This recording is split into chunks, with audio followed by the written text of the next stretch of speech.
तो चलिए अब नेक्स्ट देखते हैं हम लोग एग्जाम नंबर 1 को। एग्जाम 1 क्या कहता है? If a ray stands on a line then the sum of two adjacent angles so formed is 180 degree.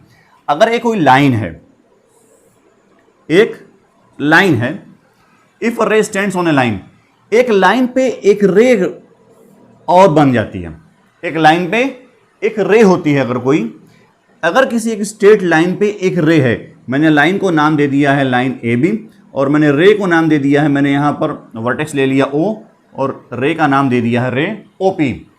एक लाइन पे अगर एक कोई रे होती है तो उस रे से जो दो एडजेसेंट एंगल्स बन रहे हैं, रे से दो एडजेसेंट एंगल्स जो बन रहे हैं, एक एंगल हमारा बन रहा है बी ओ पी और एक एंगल जो हमारा बन रहा है ये है पी ओ ए, बी ओ पी और ए ओ पी, ये दो एंगल हम लोग इनको नाम हमने दे दिया।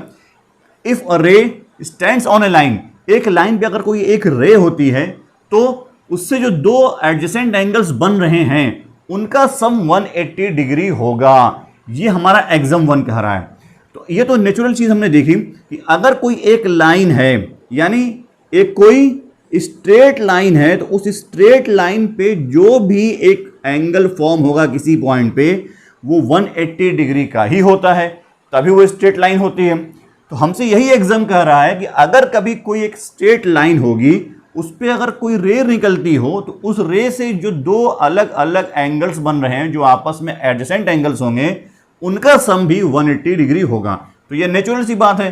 अगर angle A O B, angle A O B ये टोटल एंगल 180 डिग्री है, तो इसके अंदर इस रे की मदद से जो दो एंगल बन रहे हैं, एक को मैंने एंगल 1 नाम दे दिया, एक को एंगल 2 नाम दे दिया, तो एंगल 1 प्लस एंगल 2 इनका सम भी 180 डिग्री ही होगा। यही बात ये एग्जाम कह रहा है। उसने एग्जाम्पल के तौर पर समझाया है कि the sum of the linear pair is 180 degree. ऐसा क्यों है? क्योंकि हमने अभी पहले पढ़ा है लीनियर पेयर ऑफ एंगल्स में कि जो लीनियर पेयर ऑफ एंगल्स होते हैं उनका सम भी 180 डिग्री होता है, क्योंकि वो एक स्ट्रेट लाइन पर ही होते हैं। लीनियर पेयर ऑफ एंगल्स जो एक स्ट्रेट लाइन फॉर्म कर देते हैं तो उनका सम भी 180 डिग्री ही होता है। तो ये एग्जाम भी यही बात बता रहा है कि अगर किसी स्ट्रेट लाइन पे एक और रे बनाई जाती है तो उस रे की मदद से जो दो एंगल अलग अलग फॉर्म होते हैं उन दोनों एंगल्स का सम 180 डिग्री होगा, यानी पूरे लाइन का जो एंगल होता है वो भी 180 डिग्री ही होगा। तो ये नेचुरल सी बात है जिसको हमने समझाई है। एग्जाम है जिसे हमें प्रूव करने की जरूरत नहीं है। ये नेचुरल ट्रूथ होते हैं, ये यूनिवर्सल ट्रूथ होते हैं जिनको हमें प्रूव नहीं करना होता है, हमें सिर्फ समझना होता है। और हम यहाँ पर इसको देख भी रहे हैं कि ये 180 डिग्री ही है। अब चलिए हम लोग एग्जाम नंबर 2 देखते हैं। एग्जाम 2 क्या है? ये एग्जाम 1 का कन्वर्स है।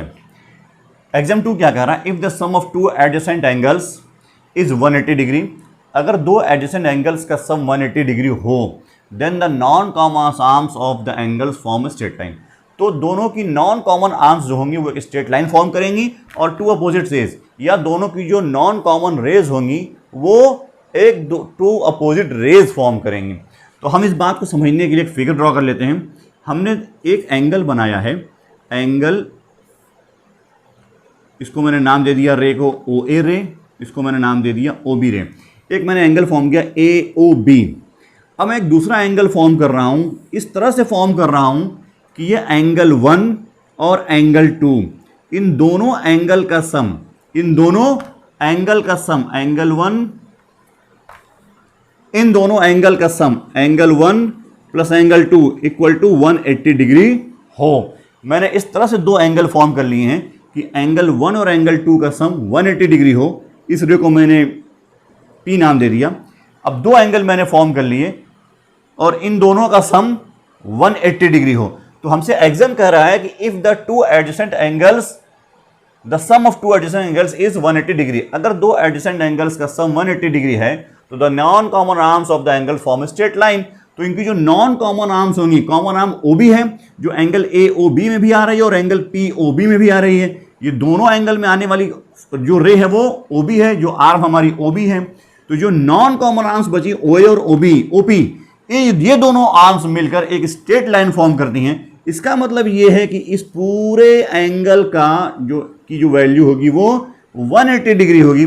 और ये बात सही भी है, ये बात हमें दिख रही है कि दोनों एंगल का सम जब 180 डिग्री होगा तो टोटल POA जो एंगल फॉर्म होगा, एंगल POA ये भी 180 डिग्री होगा। इसका मतलब यह है कि लाइन POA, ये जो एक लाइन है, ये जो एक लाइन है लाइन POA, ये क्या होगी, एक स्ट्रेट लाइन होगी। क्या होगी, ये एक स्ट्रेट लाइन होगी। और यही बात हमसे एग्जाम ये बात कह रहा है।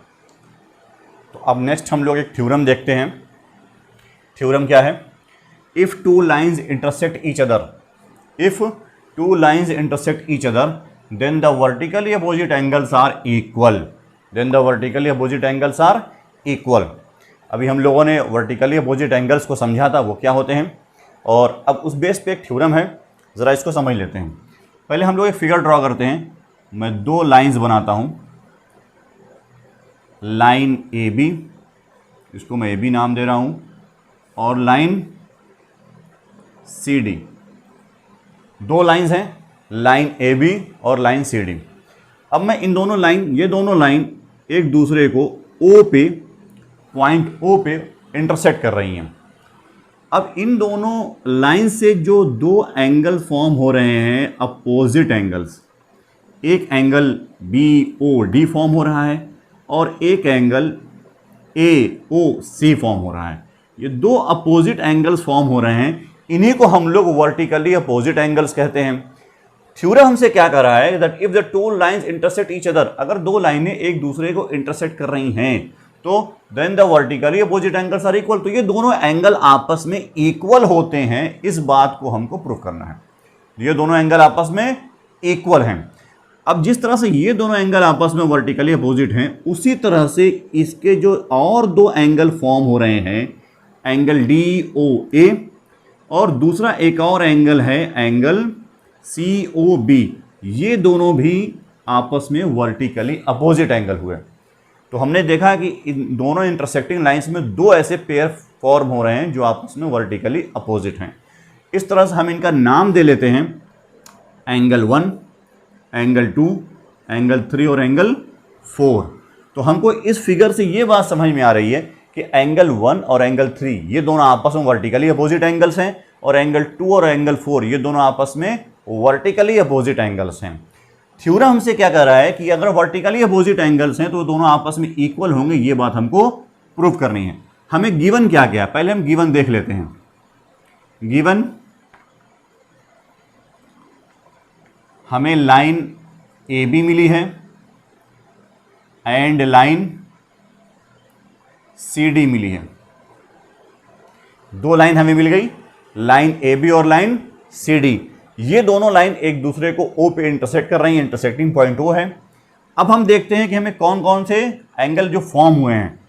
तो और क्या हमें गिवन है, एंगल 1 एंड एंगल 3 ये आपस में क्या है, वर्टिकली अपोजिट एंगल्स हैं।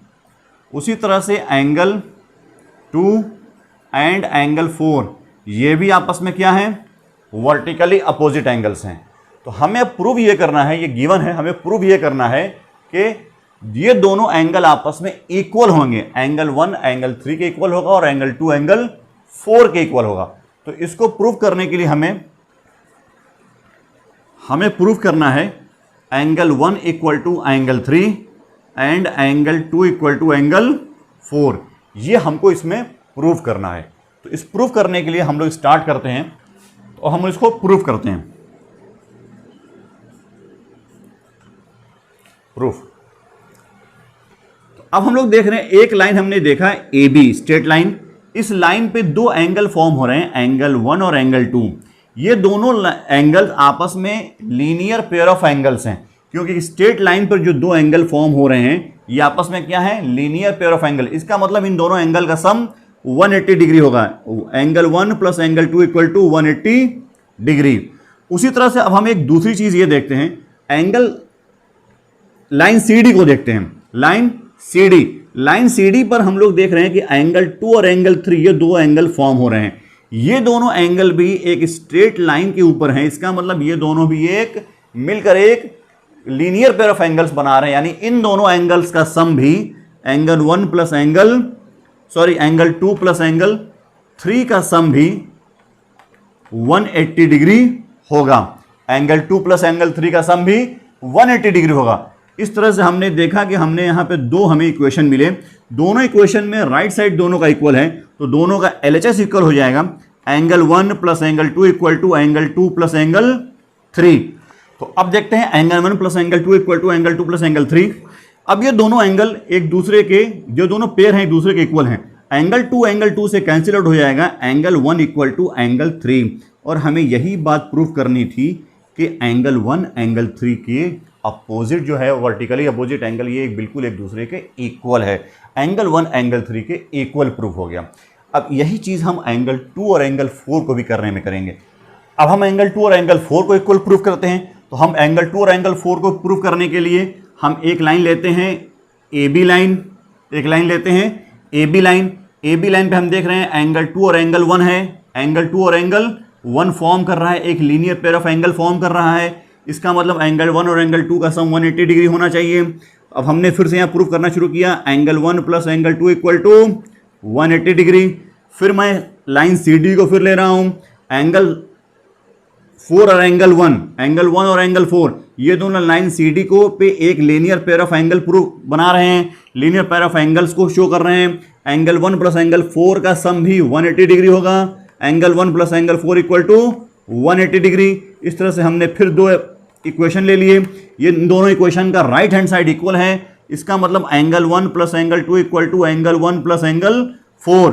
एंगल 1 से angle 1 cancel out, angle 2 equal to angle 4, जो दोनों आपस में इक्वल हो गए। और यही हमें प्रूफ करना था कि एंगल 2 एंगल 4 के इक्वल है, यानी दोनों आपस में वर्टिकली अपोजिट एंगल और एक दूसरे के इक्वल भी हैं। इस तरह से हमने दोनों पेयर को, एंगल 1 को एंगल 3 के इक्वल प्रूफ किया और एंगल 2 को एंगल 4 के इक्वल प्रूफ किया। उम्मीद है आप ये सारी बात समझ गए होंगे।